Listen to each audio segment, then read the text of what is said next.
Thank you very much. So before I start my first speech, we need to find out what I'm going to be speaking about.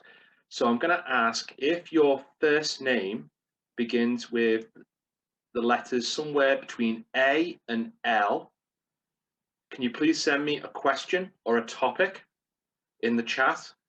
I'm going to pick one of those and then deliver a 2 to 3 minute impromptu speech.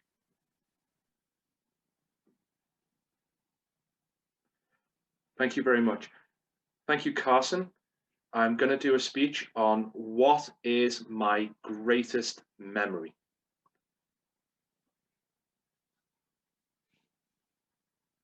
Recently, this year, I started a brand new writing project. I've started writing my own biography. I don't plan to share this with many people other than maybe my own family, but there's a very specific reason why I'm doing this. And a lot of it has to do with things that have happened in the past year. It turns out that my memory is terrible. It is terrible.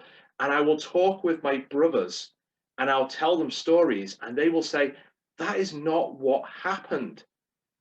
So I'm going to get more of these ideas down on paper.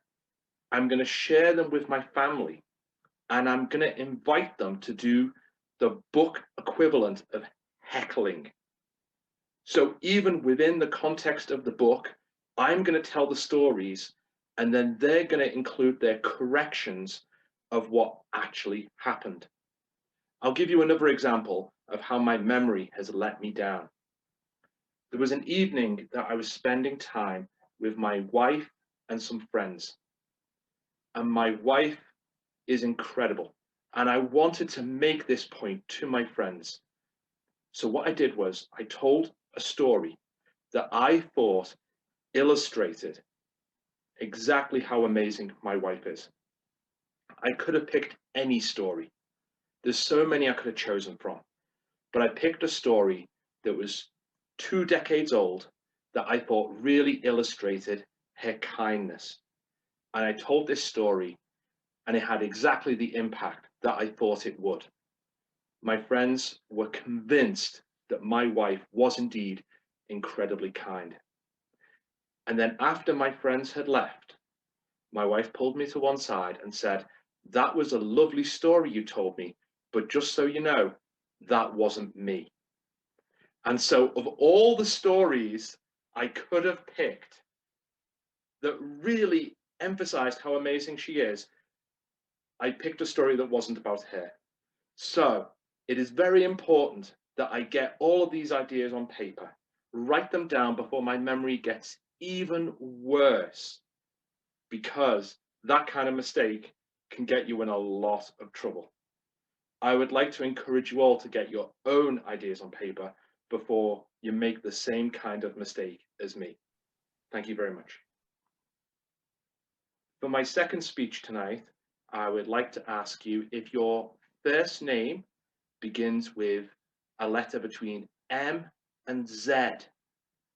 Please send me a question or a word in the chat. I'll choose one of those and I'll be delivering a 2 to 3 minute impromptu speech. Thank you, Zonka. I'm going to be delivering a speech on my least favorite food.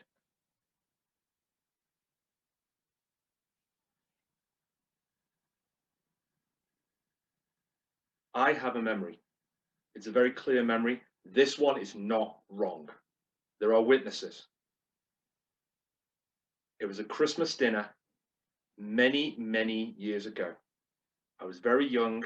I was having Christmas dinner with my mum, my dad, and my 2 brothers. And I put into my mouth what I thought was a roast potato. Now, I'm sure you're all familiar with roast potatoes. And if you're like me, you'll also be aware that they are the greatest invention, not just in the food world, but in all the world. Roast potatoes are amazing. Some of you may have even seen me do an entire speech dedicated to roast potatoes. except that what I put into my mouth at this particular meal was not a roast potato. It was a roast parsnip in disguise.